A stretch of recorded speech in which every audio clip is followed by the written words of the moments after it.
Assalamualaikum guys. Kali ini aku akan membahas tentang inflasi.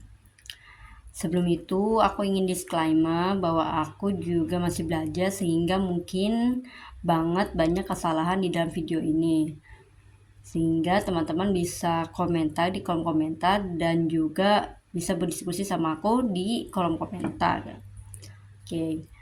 Inflasi merupakan salah satu bahasan dalam ekonomi makro karena cakupannya adalah suatu negara.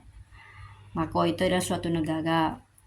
Beda dengan mikro. Kalau mikro kan kayak individu, perusahaan. Kalau inflasi adalah negara atau wilayah yang lebih luas.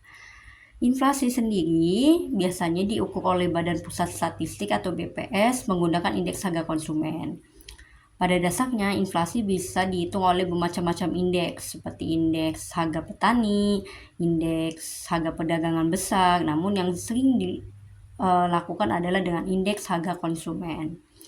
Inflasi sendiri memiliki ciri-ciri yang pertama, kenaikan harga, dan terjadi secara umum terus-menerus. Secara umum di sini adalah berarti melibatkan banyak barang. Jadi inflasi itu terjadi jika banyak barang yang mengalami kenaikan harga. Bukan 1, 2, 3, tapi banyak barang yang mengalami kenaikan.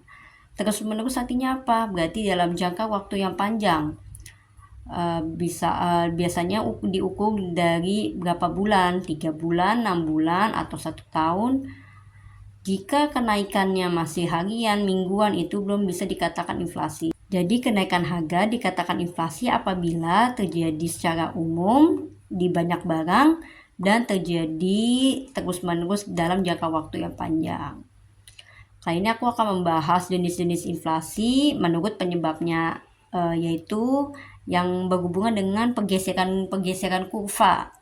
Sebenarnya jenis-jenis inflasi itu banyak, ada berdasarkan tingkat keparahannya, berdasarkan asalnya. Nah, yang akan dibahas kali ini adalah penyebab inflasi. Oke, baik. Yang pertama, penyebab inflasi akibat demand pull inflation atau tarikan permintaan. Inflasi ini diakibatkan oleh permintaan masyarakat yang meningkat, namun tidak diikuti penawaran yang meningkat, atau dapat dikatakan penawarannya tetap. Biasanya ini terjadi 2 bulan sebelum lebaran hingga habis lebaran. Barang-barang apa yang sering kena itu adalah telur, cabai, dan lain-lain. Nah, itu juga, jangka waktunya panjang kan. Kalau telur dan cabai ini hampir di pasaran itu naik dengan jangka waktu yang lama. Tuh. Dan lain-lain ini banyak barang lainnya yang naik saat lebaran. Oke, kita lihat bagaimana kurvanya yang bergeser. Ini keadaan normal. Ada namanya equilibrium, titik keseimbangan. P, harga keseimbangan, output keseimbangan. Demand pull, permintaan masyarakat meningkat. Oke, permintaan masyarakat meningkat di sini adalah bagaimana? Ya betul, AD. AD ini adalah agregat demand atau permintaan agregat. Permintaan agregat. Maka dari itu, dalam demand pull akan menggeser kurva AD karena di sinilah agregat demand atau permintaan agregat. Geser kemana? Permintaan meningkat, berarti sesuatu yang meningkat itu akan bergeser ke kanan. Kurva AD geser ke kanan.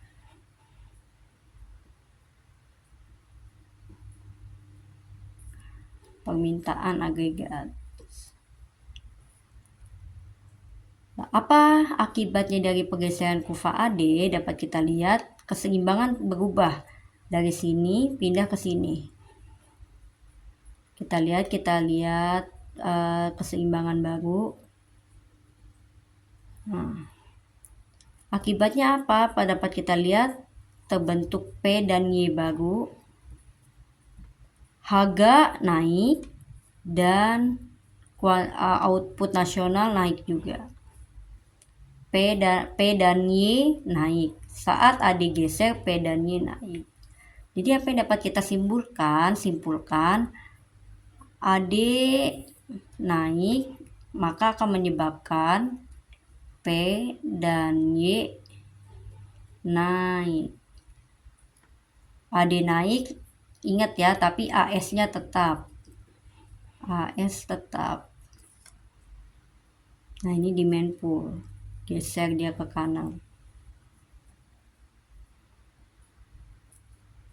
Penyebab berikutnya yaitu cost push inflation atau dorongan biaya. Inflasi ini diakibatkan oleh kenaikan biaya produksi yang mendorong produsen untuk menurunkan penawaran atau menurunkan produksinya, jumlah produksinya. Hal ini disebabkan saat biaya produksi naik, produsen itu memiliki modal yang sedikit, sehingga untuk mengatasi biaya produksi yang naik, produsen akan menurunkan produksinya. Jadi jumlah barang yang dijualnya itu, yang diproduksinya itu menurun karena biaya produksi naik tapi modalnya tetap, atau dia kekurangan modal istilahnya. Dorongan biaya itu apa aja? Yang pertama ada kenaikan UMR atau gaji karyawan. Yang kedua harga bahan baku naik. Wah, ini pasti tentu meningkatkan biaya produksi. Yang ketiga, harga barang impor yang digunakan sebagai bahan baku juga naik. Jadi kalau bahan bakunya impor, terus harganya naik, nah itu pasti akan meningkatkan biaya produksi. Yang keempat adalah nilai tukar rupiah melemah. Jadi kalau misalnya nilai tukar rupiah melemah, harga barang impor terutama bahan baku yang yang diimpor itu akan jadi lebih mahal karena nilai tukar rupiah kita melemah. Seperti itu. Nah, seperti biasa ini keadaan normal, tidak ada inflasi. Nah, ini ada cost push inflation. Ingat, kenaikan biaya produksi mendorong produsen untuk menurunkan penawaran. Nah, tadi kita kalau demand kan ada, penawaran apa? Supply. Berarti penawaran agregat di sini.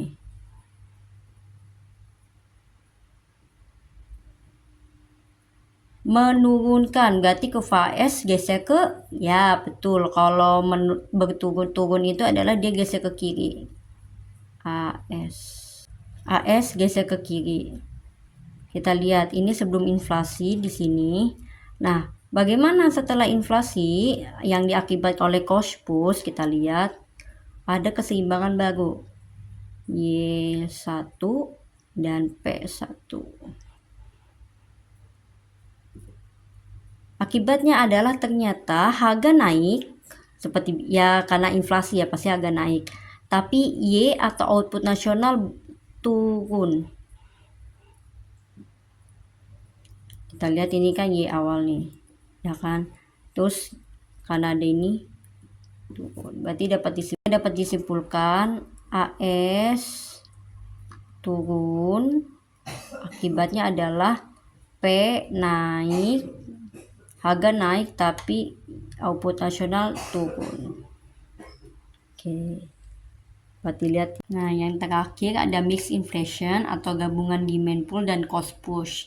Nah, jenis inflasi ini yang sering terjadi di banyak negara. Jadi, inflasi itu jarang banget dipengaruhi oleh misalnya karena permintaan aja atau penawaran aja, enggak.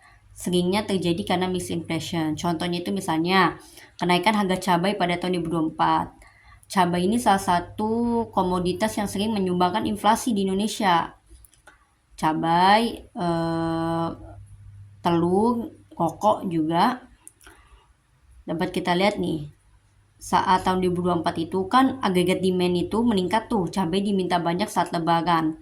Namun AS-nya itu turun malah, karena cabai itu nggak ada karena gagal panen akibat banjir. Jadi demand pull meningkat, tapi agregat demand meningkat, tapi AS-nya turun atau geser ke kiri, nanti kita lihat.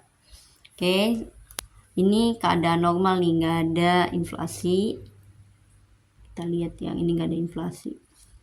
Nah, cabai diminta banyak saat lebaran, berarti agregat demand geser ke kanan. Misalnya geser ke kanan. AS cabai tidak ada karena gagal panen, berarti AS-nya geser ke kiri. Nah, kita tandain AD sama AS. Nah, kita lihat di mana nih apa keseimbangan bangunnya. Kita lihat di AD yang bagus sama AS di titik yang ini. AS yang bagus, AD yang bagus berwarna biru.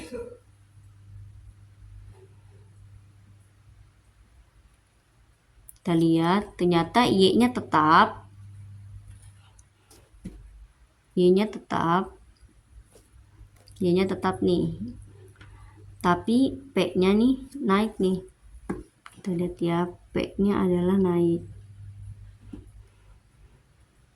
Tuh. Jadi saat AD naik, AS turun, apa akibatnya? Harga pasti naik karena inflasi, tapi Y tetap.